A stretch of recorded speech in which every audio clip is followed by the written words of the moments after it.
There has been a slew of opinions and commentaries on the story of Jussie Smollett, the actor who is charged with faking a hate crime in Chicago. And I agree with most of them. Yes, this is about identity politics. Yes, it is about using victimization to gain power and garner attention. And I do understand the awful ramifications if it turns out he did indeed fake a hate crime.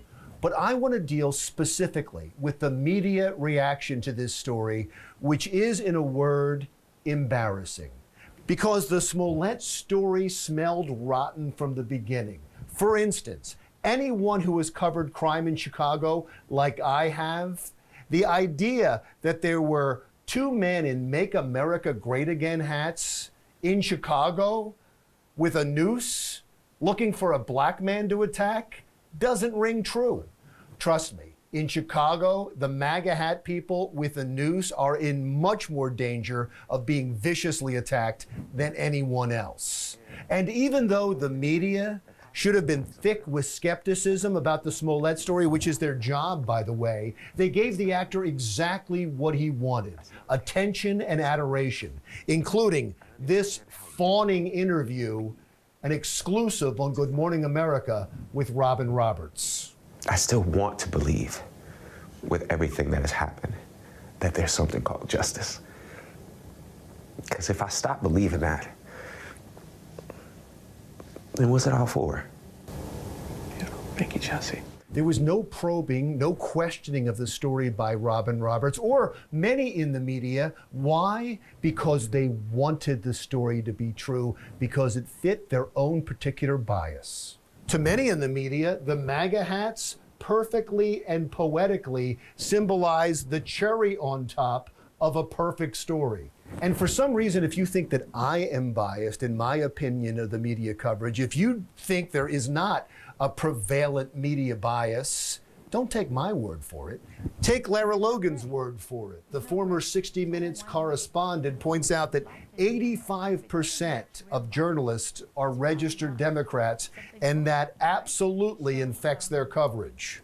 For example, all the coverage on Trump all the time is negative.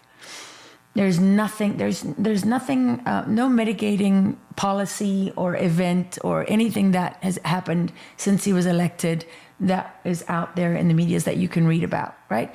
Well, that tells you that's distortion of the way things go in real life.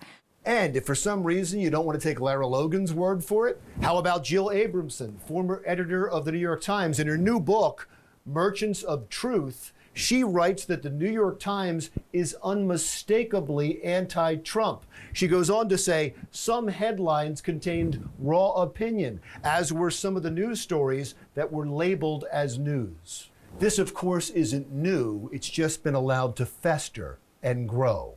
In the book Bias, published in 2003, former CBS senior correspondent Bernard Goldberg argues that the media doesn't even know it's biased, because they live in geographical and ideological bubbles. If everybody around you thinks the same way you do, you get the false sense that you're being objective. And yet I know that even with the support of Lara Logan, of Jill Abramson, and Bernard Goldberg, three people who are by no means conservative and certainly didn't work at conservative news organizations, there are still people out there that believe I and they are the ones who are being biased.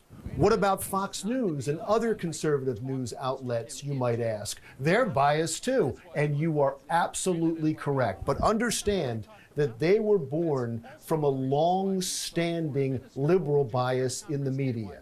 When Fox News was created, for instance, I was on record at the time saying, oh no, things are never going to be the same.